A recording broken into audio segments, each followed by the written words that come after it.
अकबर बीरबल की अक्लमंदी की परीक्षा लेने के उद्देश्य से उसे विचित्र कार्य सौंपा करते थे।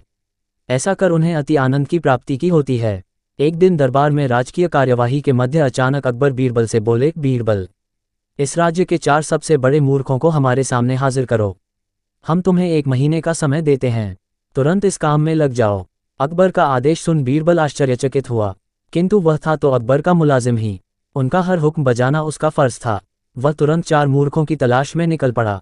1 माह पूर्ण होने के उपरांत वह 2 व्यक्तियों के साथ अकबर के समक्ष उपस्थित हुआ। अकबर की दृष्टि जब 2 व्यक्तियों पर पड़ी तो वे बिफर गए। बीरबल, ये क्या तुम 2 ही मूर्खों को लेकर आए हो? हमने 1 महीने का वक्त तुम्हें 4 मूर्ख लाने के लिए दिया था। हुजूर, मेरी गुजारिश है कि अपना गुस्सा शांत रखिए और मेरी पूरी बात सुने बगैर किसी नतीजे पर मत पहुंचिए।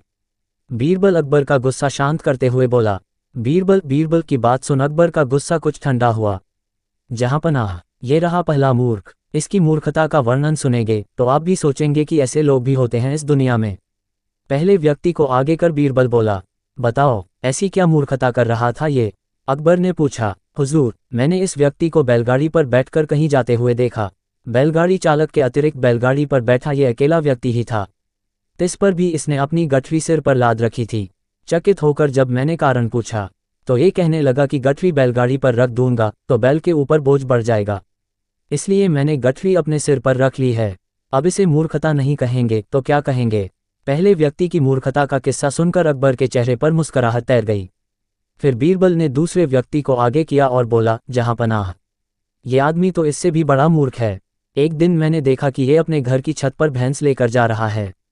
मुझे आश्चर्य हुआ तो मैंने पूछ लिया, लेकिन फिर इसका जवाब सुनकर मैंने तो अपना सिर ही पीट लिया। इसने बताया कि इसके घर की छत पर घास उगाई है, इसलिए ये भैंस को छत पर ले जाता है ताकि वह वहां घास खा सके। घास काटकर ये भैंस को लाकर खिला सकता है, लेकिन ये मूर्ख भैंस को ही छत पर ले जाता है। ऐसा मूर्ख कहीं देखा है आपने? हम वाकई इन दोनों की कारस्तानी बेवकूफाना है। अब बाकी के 2 मूर्खों को पेश करो। अकबर बोले, हुजूर, नजर उठाकर देखिए, तीसरा मूर्ख आपको सामने खड़ा दिखाई पड़ेगा। बीरबल बोला, कहाँ बीरबल? हमें तो यहाँ कोई तीसरा व्यक्ति दिखाई नहीं पड़ रहा। अकबर इधर उधर देखते हुए बोले, तीसरा मूर्ख मैं हूँ हुजूर।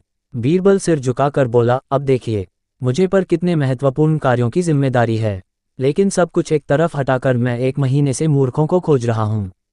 ये मूर्खता नहीं तो और क्या है? बीरबल की बात सुनकर अकबर सोच में पड़ गए। फिर बोले, और चौथा मूर्ख कहाँ है बीरबल?